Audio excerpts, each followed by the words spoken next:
Hello students. आज से हम स्टार्ट करेंगे दैट इज फ्लूइड डायनेमिक्स। हमने फ्लूइड स्टैटिक्स में पास्कल्स लॉ और जो उसके रिलेटेड एप्लीकेशन थी वो हमने डिस्कस किया। आज से हम स्टार्ट करेंगे दैट इज फ्लूइड डायनेमिक्स। तो हेडिंग लगा देते हैं फ्लूइड डायनेमिक्स। Fluid dynamics. भाई ये फ्लूइड डायनेमिक्स समझने से पहले हमें थोड़ी डेफिनेशन समझनी पड़ेगी। मतलब किस टाइप का फ्लो होता है लिक्विड का, लिक्विड किस तरीके का होता है, उसकी हमें थोड़ी डेफिनेशन समझनी पड़ेगी। तो उस डेफिनेशन में सबसे पहली जो डेफिनेशन आती है वो है स्टेडी फ्लो। स्टेडी फ्लो बोल सकते हो या तो आप स्ट्रीमलाइन फ्लो बोल सकते हो। स्टेडी फ्लो और उसको हम स्ट्रीमलाइन फ्लो भी बोल सकते हैं। What is the meaning of steady flow, streamline flow? भी फ्लो होना, लिक्विड का फ्लो होना मतलब उसके अंदर के पार्टिकल्स का मोशन में होना। मान लो कि भाई ऐसे आपका कोई लिक्विड का फ्लो हो रहा है और उस लिक्विड के फ्लो में मैंने यहां पे कंसीडर किया कि एक पॉइंट ये है और दूसरा पॉइंट जो है ये है। किस टाइप के फ्लो को आप स्टेडी फ्लो बोलोगे? तो भाई कोई एक लिक्विड का पार्टिकल आया, इस P पॉइंट के ऊपर आएगा और फिर वो बाद में जाएगा Q, फिर आगे जाके R पॉइंट पे जाएगा। तो ये अलग अलग पॉइंट पे आपका एक लिक्विड का, इस फ्लूइड का पार्टिकल दौड़ रहा है।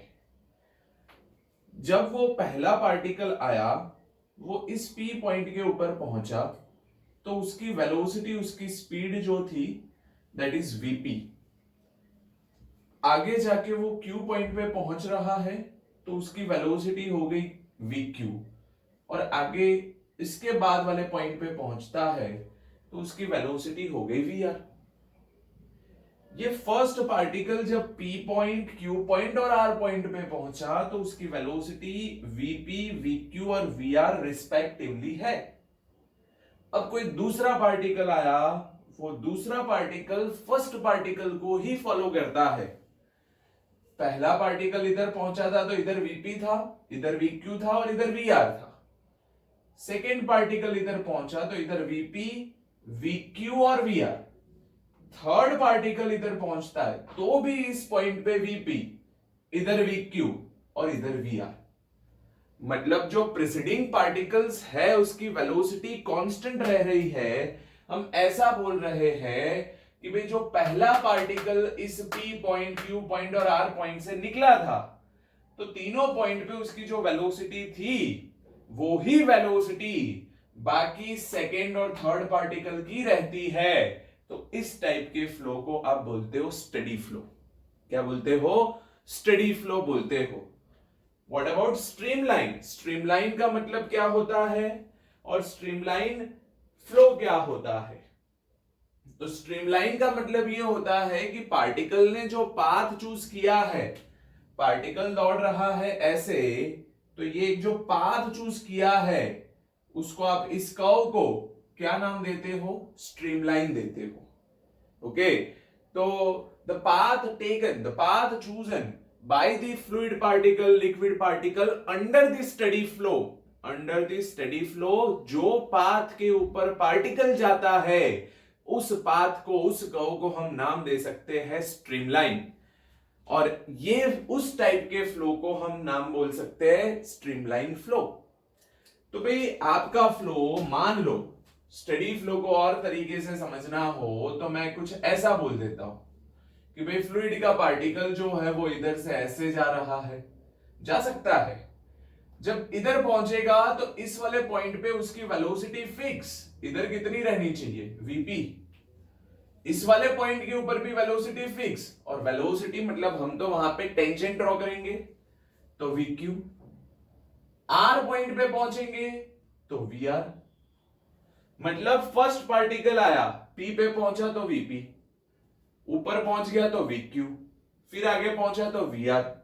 मतलब पर्टिकुलर इंस्टेंट पर्टिकुलर पॉइंट के ऊपर आने वाले सारे पार्टिकल की वेलोसिटी सेम रहती है। सेकेंड आएगा तो भी पी पॉइंट पे वीपी, वो उसकी अपनी वेलोसिटी चेंज नहीं करता। किस फ्लो में? इस स्टडी फ्लो में। इस स्टडी फ्लो में ये चीज होती है। तो दूसरा टाइप का जो फ्लो है वो है टर्बुलेंट फ्लो। टर्बुलेंट फ्लो है, टर्बुलेंट फ्लो मतलब उछलता कूदता हुआ फ्लूइड, है ना? कि भाई एक शांत पानी बह रहा था, सीधा बह रहा था, बट एक सर्टेन लिमिट को क्रॉस करने के बाद वो उछलने कूदने लगता है ना। कि भाई एक रिवर जा रही है और उसके बीच में जब कोई बड़ा सा एक पिलर आता है तो उस पिलर को टकरा के वो पानी उछलता है। तो एक सर्टेन वैल्यू को एक्सीड करता है, किसकी? वेलोसिटी की एक सर्टेन वैल्यू को एक्सीड करता है, तो वो फ्लो जो है वो स्टडी नहीं रहता है, वो हो जाता है टर्बुलेंट फ्लो। वो क्या हो जाता है? Turbulent flow. बट हमें जो यहां पे डेरिवेशन की बात करनी है इस फ्लूइड डायनेमिक्स में, यहां पे हम बेसिकली स्ट्रीमलाइन स्टेडी फ्लो को ही कंसीडर करते हैं। अब ये फ्लो के बाद आता है एक डेफिनेशन और, दैट इज आइडियल फ्लूइड। ये टर्बुलेंट फ्लो हो गया, थोड़ी डेफिनेशन हमें समझनी पड़ेगी डायनेमिक्स स्टार्ट करने से पहले। ये आता है ideal fluid. What is the meaning of ideal fluid? Ideal fluid किसको बोलते हैं? आइडियल फ्लूइड की कंडीशन 3 है। कौन सी 3 कंडीशन है?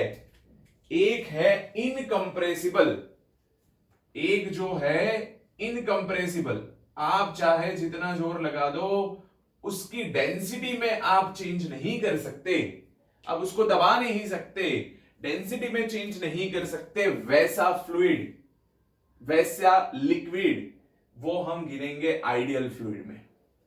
प्लस दूसरी जो कंडीशन है वो है नॉन विस्कस।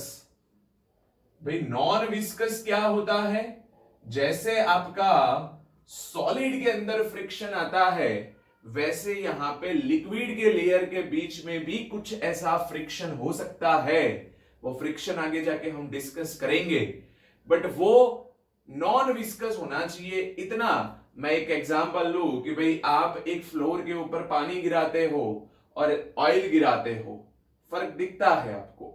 एक जल्दी फैलता है, जल्दी आगे बढ़ता है, एक जल्दी आगे नहीं बढ़ता है।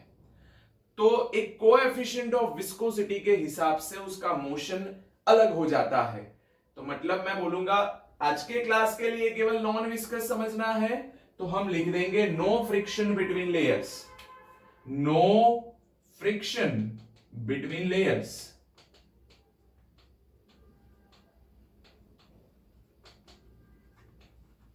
डेंसिटी चेंज नहीं होनी चाहिए, no change in density.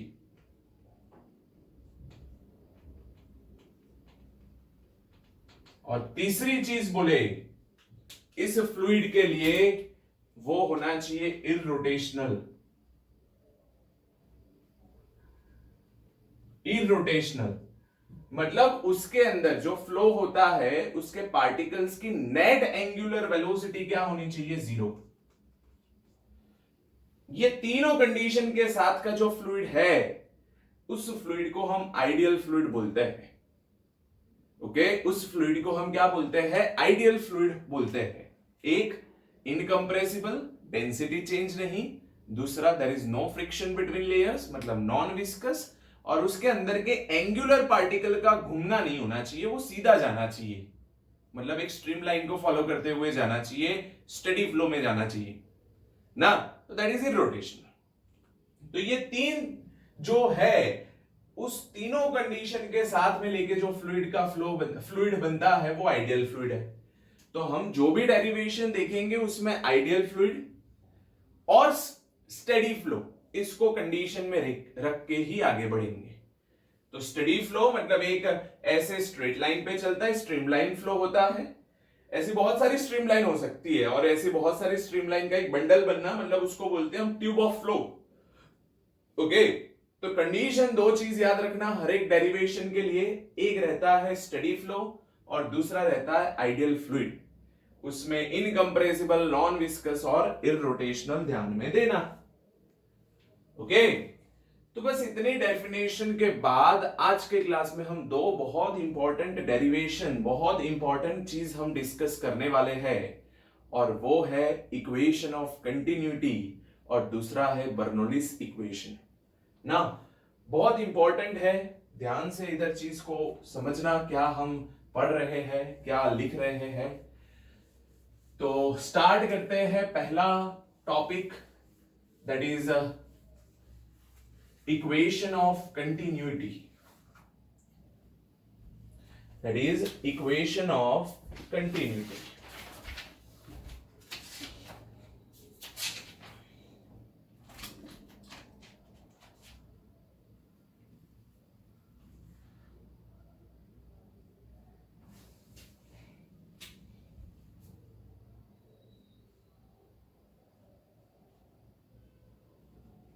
Equation of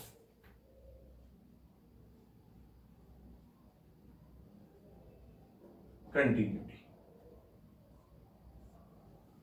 okay, चलिए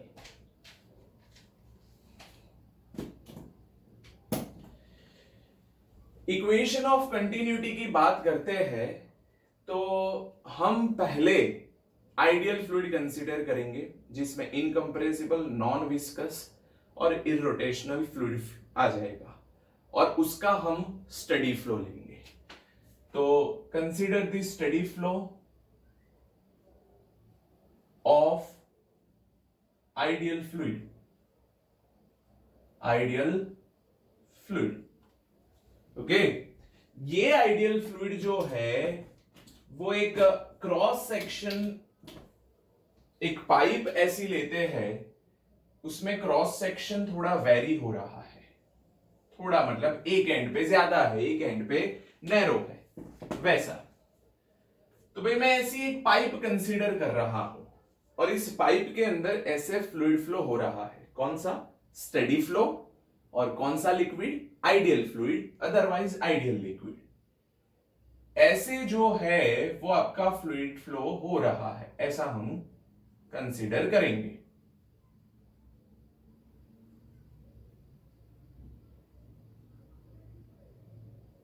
ओके, एक साइड से उसका क्रॉस सेक्शन एरिया ज्यादा है, दूसरे साइड से उसका क्रॉस सेक्शन एरिया कम है। तो भाई हम यहां पे कंसीडर कर रहे हैं एक ए साइड का क्रॉस सेक्शन, ये और दूसरा बी साइड का, ये हम बोल देते हैं ए, दूसरा हम लेते हैं बी साइड का क्रॉस सेक्शन, ये ले लेते हैं बी। ये हमने ले लिया बी। जो फ्लूइड इधर से एंटर हो रहा है, इधर से जो फ्लूइड एंटर हो रहा है उसकी वेलोसिटी है v1, इधर से जो फ्लूइड बाहर आ रहा है उसकी वेलोसिटी है v2। एक साइड का क्रॉस सेक्शन, मतलब इस साइड का क्रॉस सेक्शन हम a1 लेते हैं और इस साइड का क्रॉस सेक्शन हम a2 लेते हैं। मतलब एक ऐसा पाइप लिया है जो आगे से मतलब ऐसे ब्रॉड है, आगे जाके वो नैरो हो रहा है। एक साइड क्रॉस सेक्शन a1 है, दूसरी साइड क्रॉस सेक्शन a2 है। एक साइड वेलोसिटी जो फ्लूइड एंटर हुआ है a पार्ट से, वहां पे v1 है, दूसरी साइड आपका क्या है? v2 है। तो ऐसे दो चीज को हमने यहां पे कंसीडर किया है। चलिए, अब यहां से जो आगे बढ़ेगा और एक हम नया क्रॉस सेक्शन कंसीडर कर रहे हैं, अदरवाइज एक नया पॉइंट ले रहे हैं, that point is A dash. इधर हम दूसरा नया पॉइंट ले लेते हैं, that point is what? B dash. अब बेसिकली होता क्या है, हम ऐसा यहां पे कंसीडर कर रहे हैं कि भाई फ्लो आपका स्टडी है और आपका फ्लूइड जो है वो आइडियल है। तो मतलब बाकी सारी कंडीशन, ये उछलता होगा, गुत्ता होगा, उसके अंदर बीच का मतलब फ्रिक्शन कितना, वो सब चीज साइड में, वो सारी चीज यहां पे क्या हो जाएगी? साइड में हो जाएगी। तो जो आपका आइडियल फ्लूइड है उसकी कंडीशन थी इनकंप्रेसिबल, मतलब डेंसिटी सेम रहनी चाहिए, तो मैंने बोल दिया rho is the density, rho is the density. Okay, अब रो डेंसिटी वाला फ्लूइड यहां से निकलता है, किधर से, इधर से इस साइड जा रहा है। तो बेसिकली जितने अमाउंट का इधर आपका फ्लूइड एंटर होता है उतने ही अमाउंट का फ्लूइड वहां से बाहर निकलता है। जितने अमाउंट का फ्लूइड एंटर होता है उतने ही अमाउंट का फ्लूइड बाहर जा रहा है। मतलब हम ऐसा लिख सकेंगे यहां पे कि mass of fluid entering at point A, mass of fluid entering at point A is equal to mass of fluid leaving at point B। मतलब जितने अमाउंट का, कोई यहां पे कंजर्वेशन नहीं होगा, जितने अमाउंट का यहां से एंटर करवाया उतने अमाउंट का आपका यहां से फ्लूइड बाहर निकलेगा। मतलब मैं बोलूं कि भाई mass entering at A point is equal to mass living at B point, तो ये हो गया। As we know that density is equal to, density is equal to क्या होता है, मास बाय वॉल्यूम होता है। तो भाई ये M A is equal to M B है as per the conservation of mass of fluid. अब हम मास ए की बात करें कि कितना एंटर हुआ होगा, तो density is mass by volume, तो mass is density into volume. Density of this fluid is what, rho. Volume जो है उसको हम वीए बोल देते हैं, and mass living at the B point is again density into volume, density rho, volume हम उस जगह का बोल देंगे कि कितना वॉल्यूम, वीबी। अब volume is equal to what, that is area into length. तो इस साइड का एरिया जो है इस ए पॉइंट का, हमने उसको बोला है A1 और लेंथ को बोल देते हैं L1। रो A2 L2। सर कौन सी लेंथ, अरे भाई ये वाली लेंथ, ए से ए डैश में जो आपका फ्लूइड फ्लो हुआ है कितने टाइम में, डेल्टा टी टाइम में।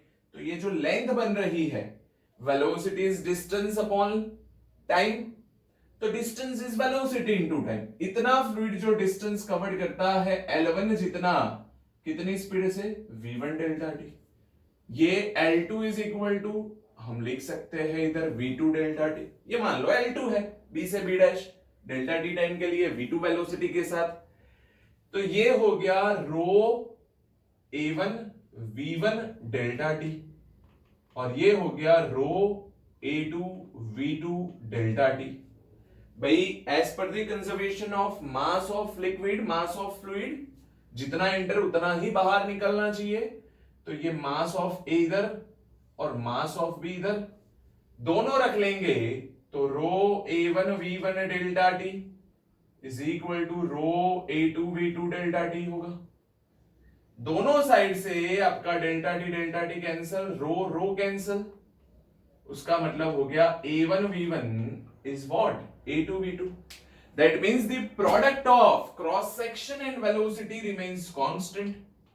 इसको आप क्या बोल सकते हो, this is what, constant. So उसका मतलब ये हो गया कि velocity is inversely proportional to ए। जहां पे एरिया क्रॉस सेक्शन ज्यादा, क्रॉस सेक्शन एरिया ज्यादा, वहां पे वेलोसिटी कम। जहां पे क्रॉस सेक्शन एरिया कम, वहां पे वेलोसिटी ज्यादा।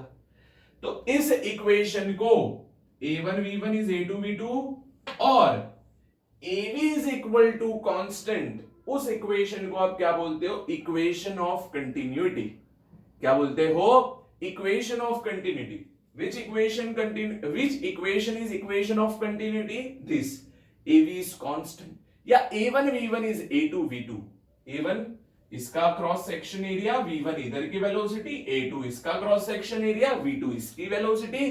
तो a1 v1 is equal to a2 v2 आया, उसका मतलब av इज कांस्टेंट, और हम बोल सकते हैं a is inversely proportional to velocity या v is inversely proportional to a, मतलब क्रॉस सेक्शन एरिया, है ना। तो ज्यादा एरिया क्रॉस सेक्शन तो वेलोसिटी कम, तो ये कंक्लूजन हो गया। क्लियर? लिखिए, चलिए पहले इतनी चीज।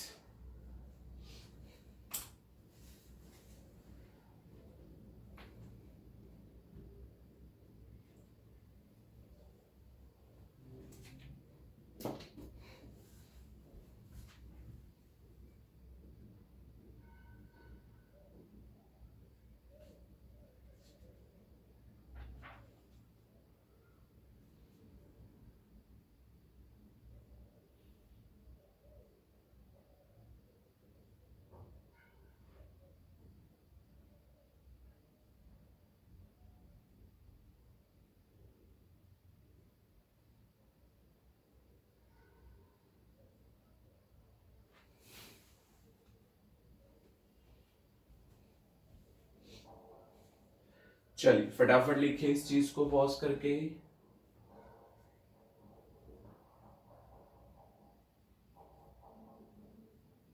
आगे समझते हैं इसको। चलिए पॉज करके लिख दीजिए फटाफट। चलिए आगे बढ़ते हैं। There are 3 types of energy which is flowing. किसके पास? Which is flowing fluid. Flowing fluid steady flow जो होता है उसके पास 3 टाइप की एनर्जी होती है। वो पहले 3 एनर्जी के बारे में डिस्कस करेंगे, फिर हम उसके ऊपर से बर्नौलीज प्रिंसिपल डिस्कस करेंगे। तो energy of A fluid in steady flow, energy of A fluid, fluid जो है उसके पास 3 टाइप की energy of A fluid of steady flow.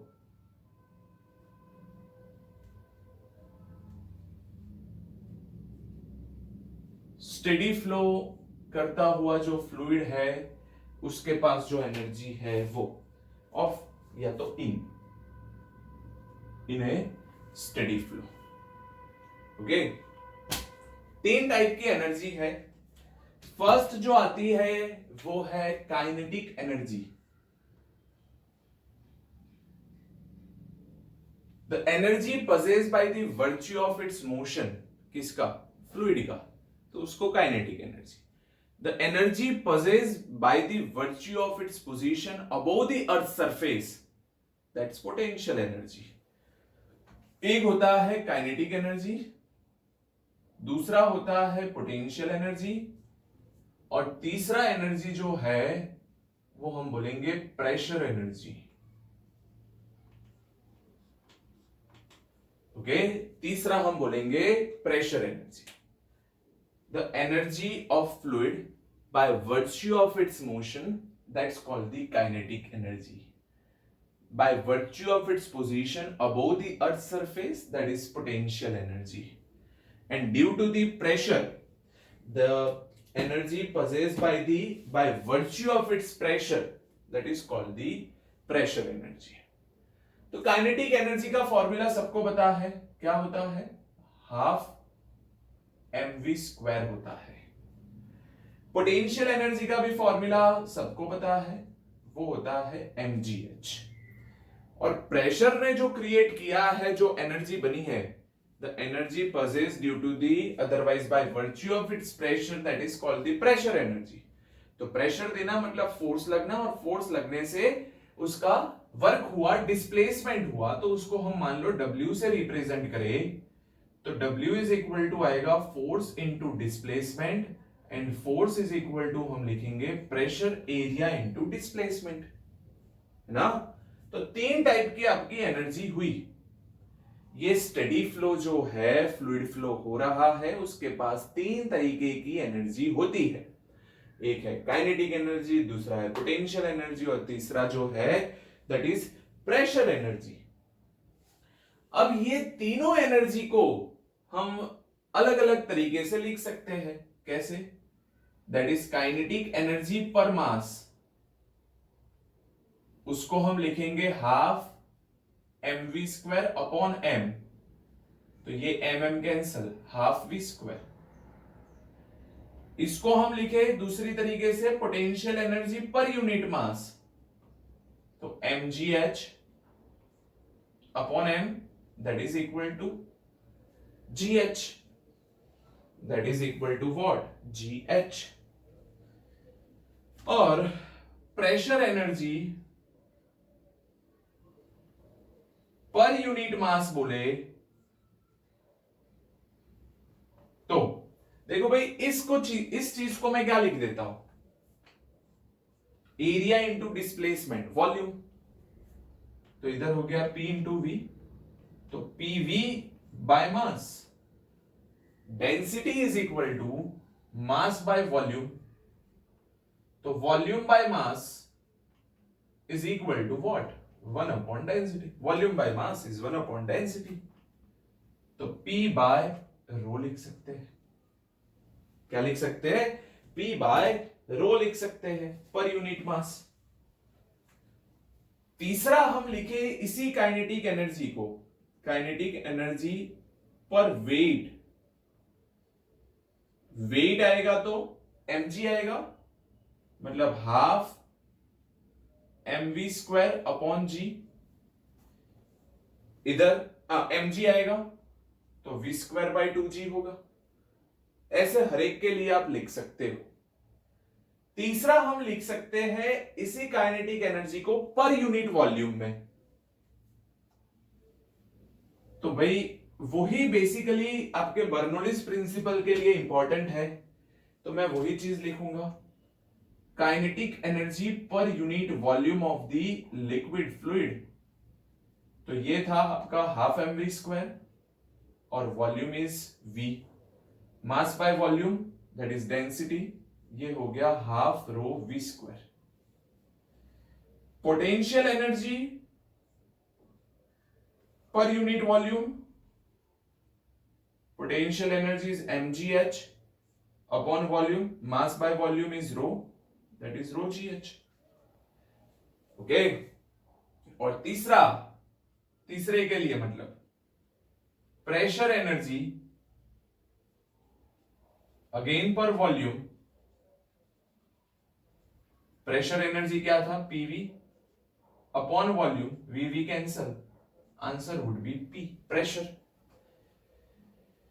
Okay तो तीन अलग अलग तरीके से मैंने लिखे, काइनेटिक एनर्जी लिया, फिर काइनेटिक एनर्जी पर यूनिट मास, फिर हम दूसरा ले सकते हैं काइनेटिक एनर्जी पर वेट, फिर लिख सकते हैं काइनेटिक एनर्जी पर वॉल्यूम। मतलब डिवाइड करते जाओ, प्रेशर एनर्जी पर मास, प्रेशर एनर्जी पर पोटेंशियल एनर्जी पर मास, potential energy per volume, pressure energy पर मास, pressure energy per volume. Bernoulli principal क्या बताता है? फॉर आइडियल फ्लूइड, मतलब non viscous, incompressible and irrotational fluid के लिए, और स्टेडी फ्लो वो फ्लूइड करता होना चाहिए, उसके लिए ये kinetic energy per unit volume, pressure energy per unit volume, pressure energy per unit volume P, and this is potential energy, this is potential energy per unit volume. इन तीनों का सम क्या रहता है? कांस्टेंट। क्या रहता है? कांस्टेंट रहता है। तो बर्नौलीज प्रिंसिपल सेज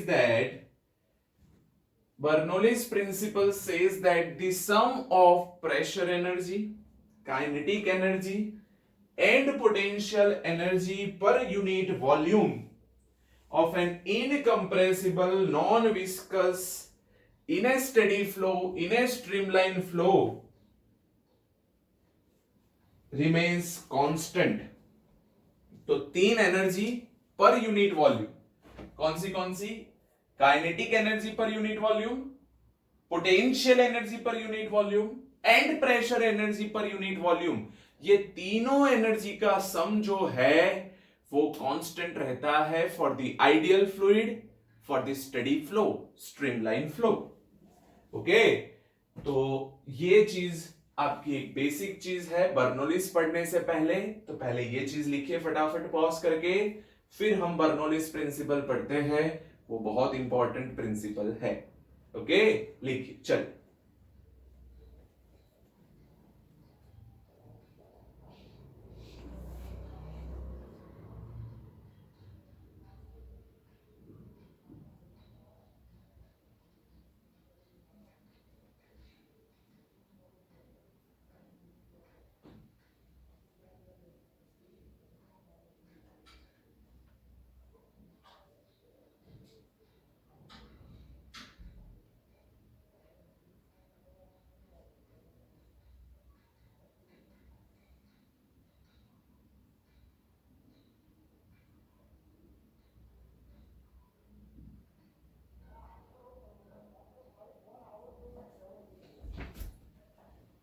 चल, लिख दिया भाई फटाफट।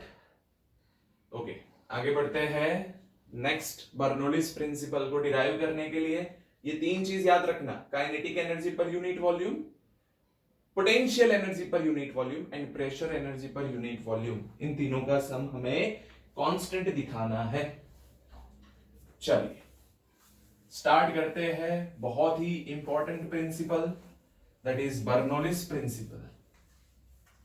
बर्नौलिस इक्वेशन डिराइव करना है, बर्नौलिस प्रिंसिपल।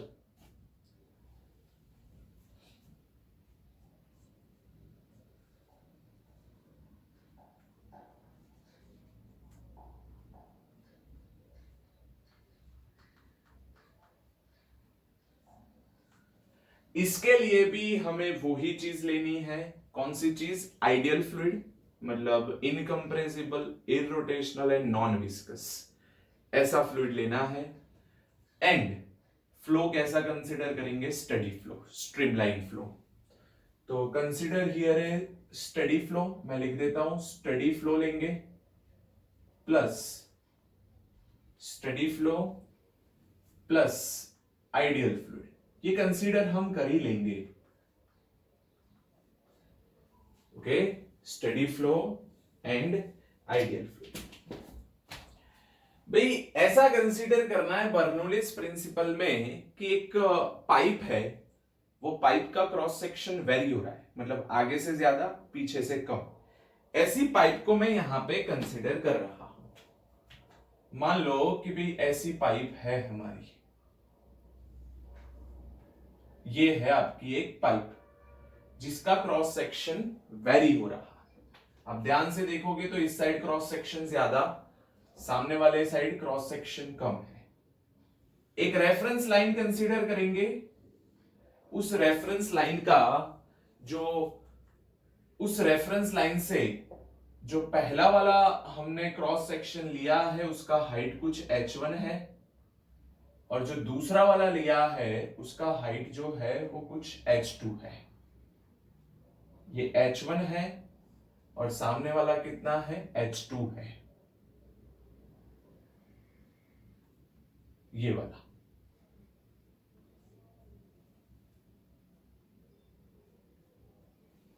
ओके, फ्लूइड यहां से प्रेशर के डिफरेंस की वजह से, प्रेशर का डिफरेंस है, इस साइड आपका प्रेशर अलग है P1 है, इस साइड आपका प्रेशर जो है वो P2 है, तो उसकी वजह से फ्लूइड जो है वो कुछ ऐसे आपका फ्लो हो रहा है। ओके, फ्लूइड यहां से यहां ऊपर की तरफ जा रहा है, मतलब h1 हाइट से h2 की हाइट की तरफ जा रहा है। मैं यहां पे दो क्रॉस सेक्शन ले लेता हूं, ये एक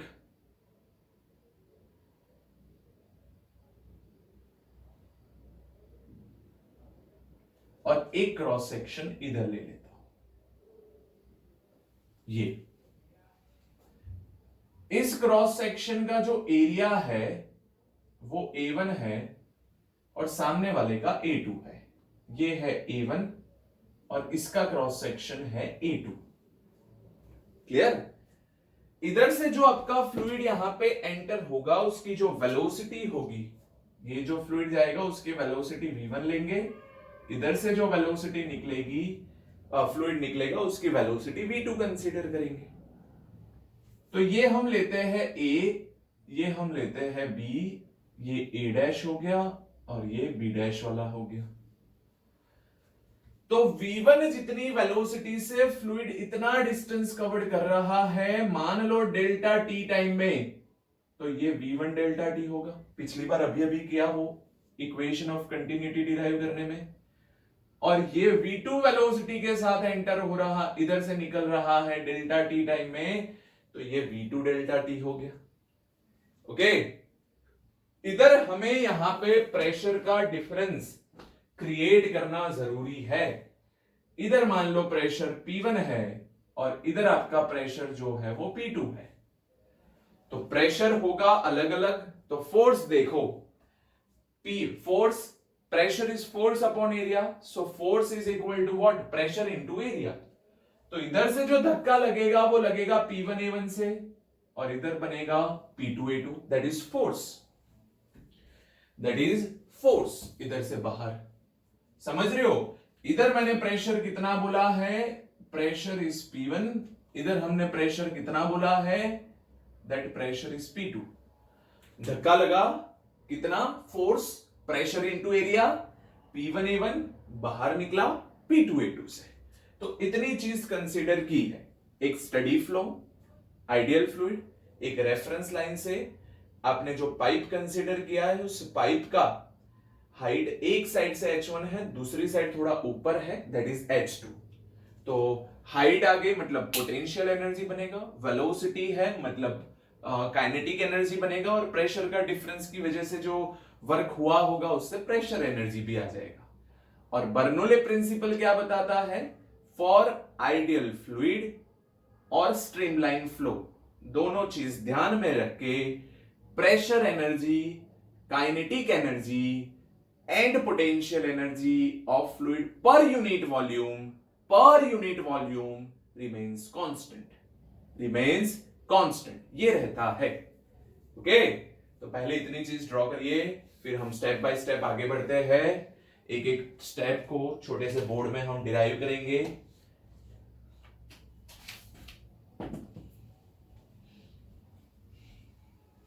फटाफट ड्रॉ कर लीजिए, चलिए।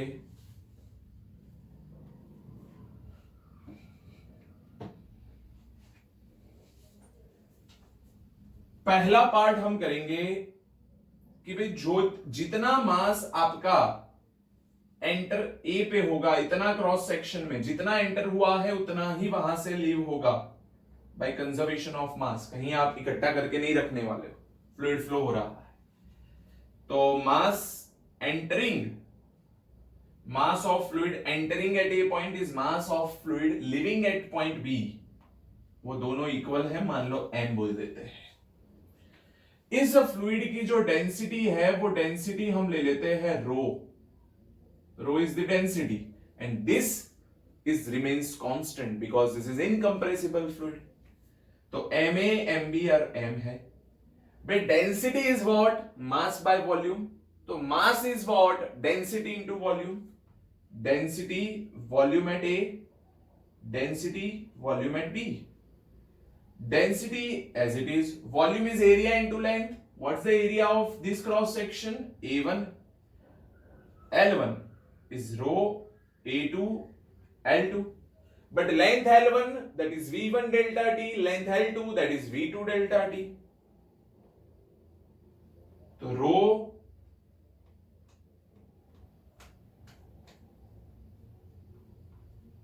A1 V1 delta T is rho A2 V2 delta T cancel. इसको लिख तो देते हैं इधर ऐसे, पहले दोनों इक्वल हो गए और दोनों साइड से डेल्टा टी कैंसल, रो कैंसल, तो A1 V1 is equal to A2 V2 आ गया। ये तो हमने इक्वेशन ऑफ कंटिन्यूटी में डिराइव किया ही अभी लास्ट में। हाँ, बट इसकी जरूरत पड़ेगी इसलिए मैंने ये इतना पार्ट फिर से डिराइव किया। ओके, तो पहला पार्ट ये करिए, फिर हम करते हैं काइनेटिक एनर्जी।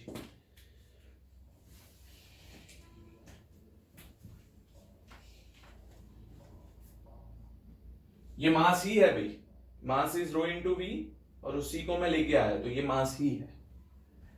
ओके, तो भाई इधर से आपका फ्लूइड जो फ्लो हो रहा है, उस फ्लूइड फ्लो की वजह से यहां पे काइनेटिक एनर्जी में कुछ चेंज आएगा। क्यों? क्योंकि इधर वेलोसिटी v1 है और वो ऊपर गया तो उसकी वेलोसिटी v2 हो गई। तो there is a change in kinetic energy, change in kinetic energy of the fluid.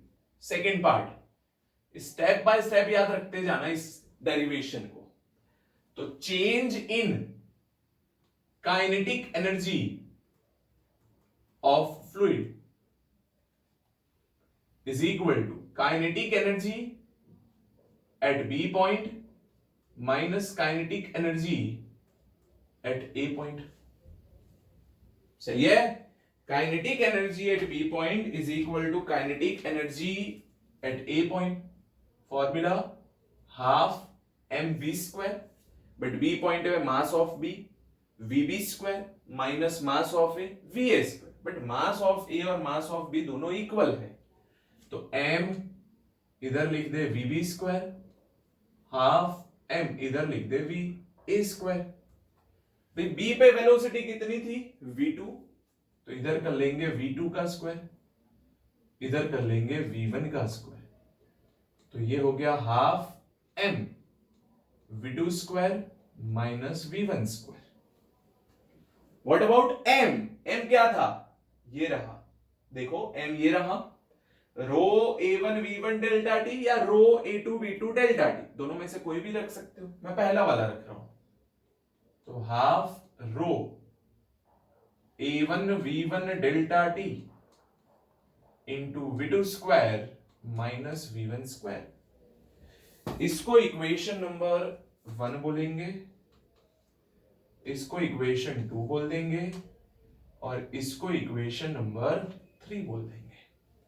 This is the change in kinetic energy of the fluid.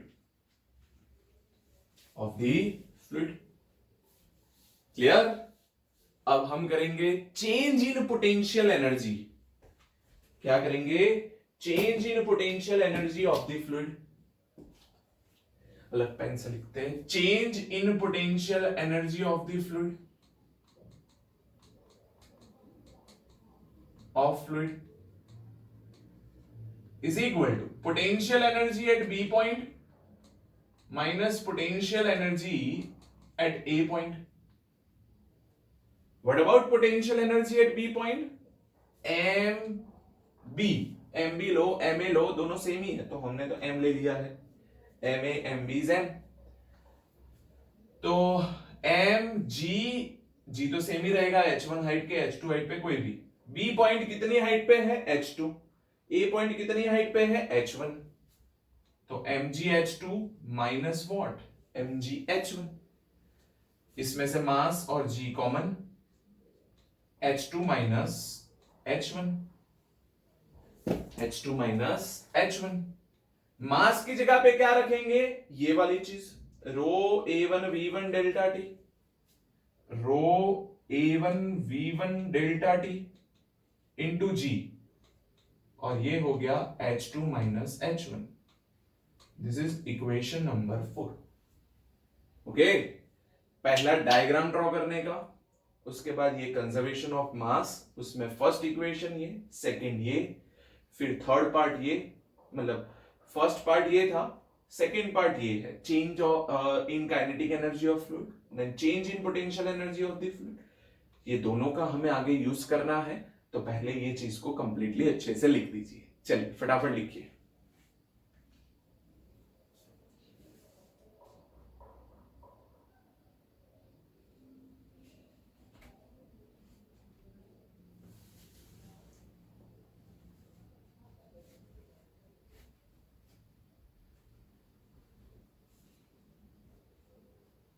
फटाफट लिखिए, जल्दी स्पीड करिए।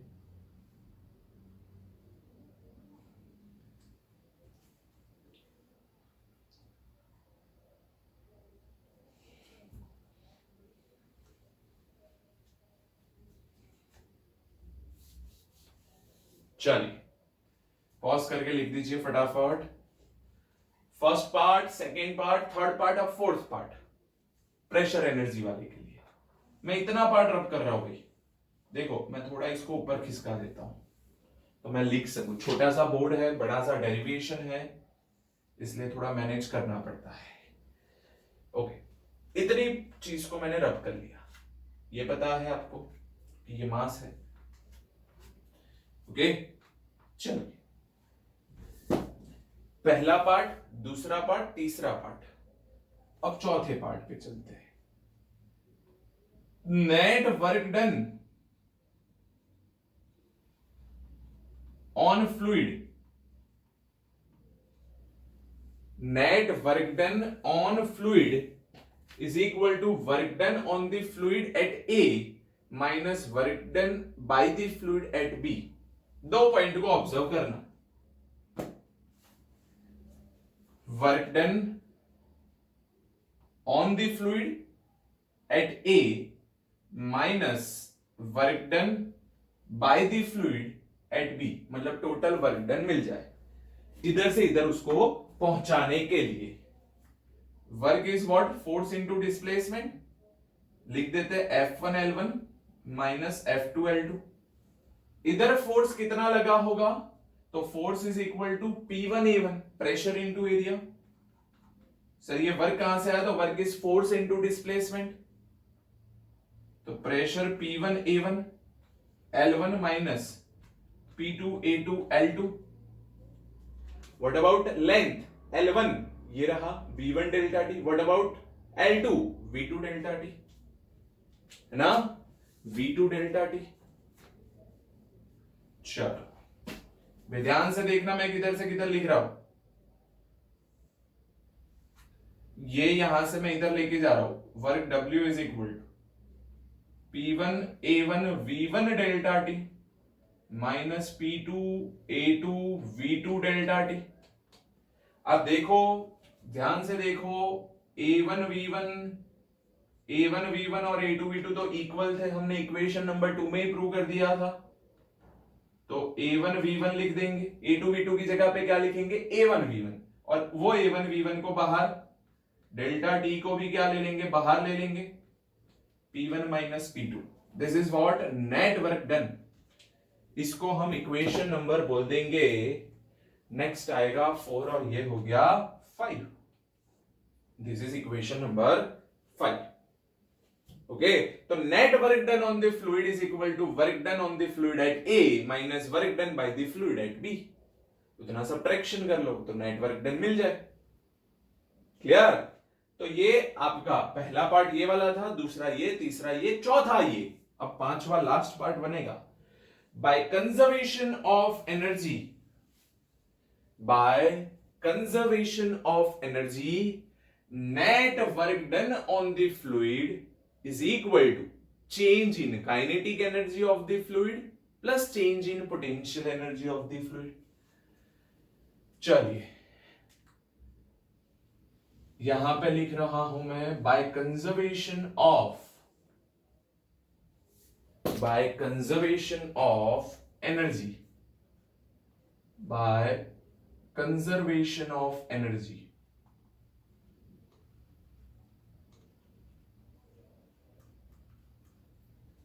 net work done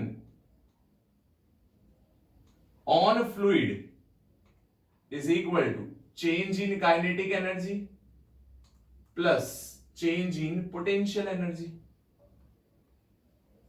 of the fluid।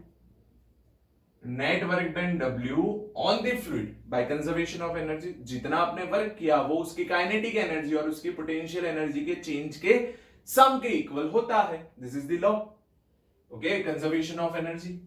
तो what is net work done on the fluid, this one, A1 V1 delta T P1 minus P2 is equal to, this is change in kinetic energy, half rho A1 V1 delta T V2 square minus V1 square minus V1 square। तो ये हो गया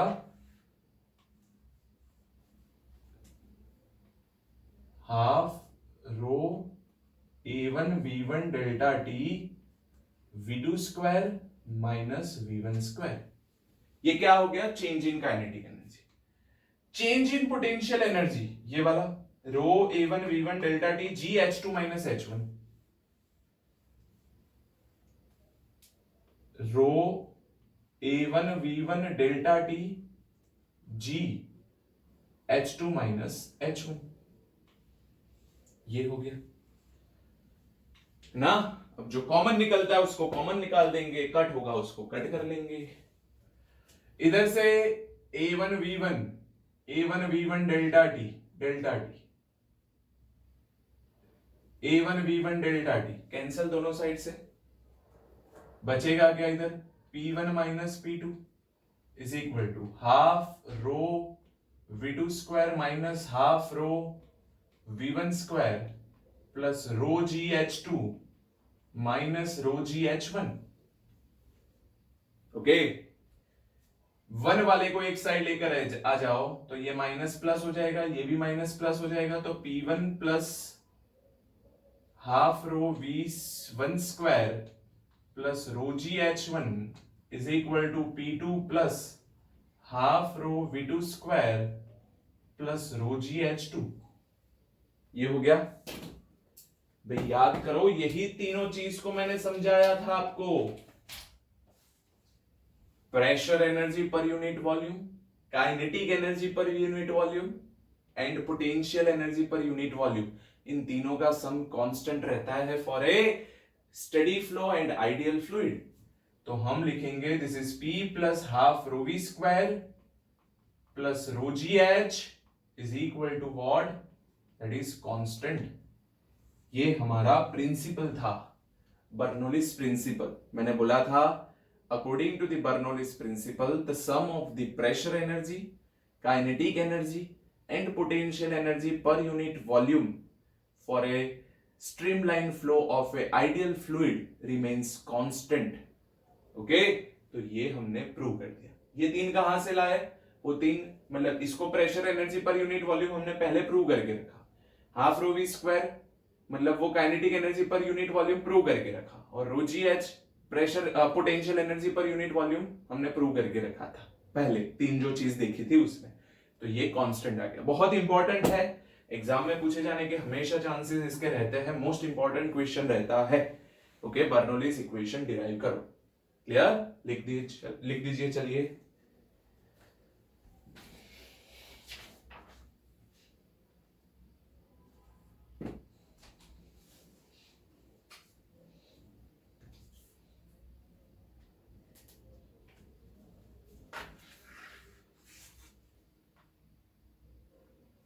इसका statement मैं लिख दूं short form में, sum of kinetic energy plus potential energy plus pressure energy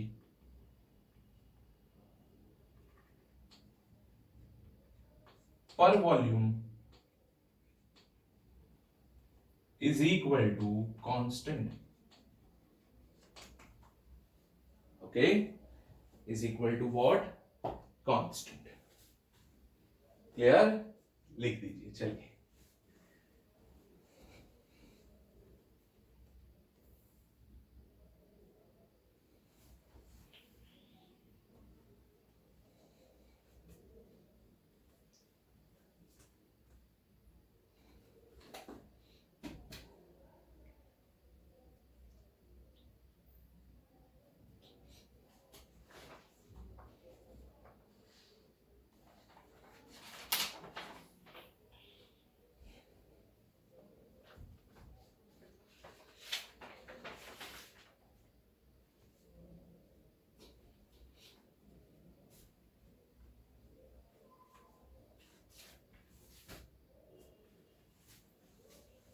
okay guys, तो ये दोनों इंपॉर्टेंट डेरिवेशन है, इक्वेशन ऑफ कंटिन्यूटी और बर्नौलीज प्रिंसिपल।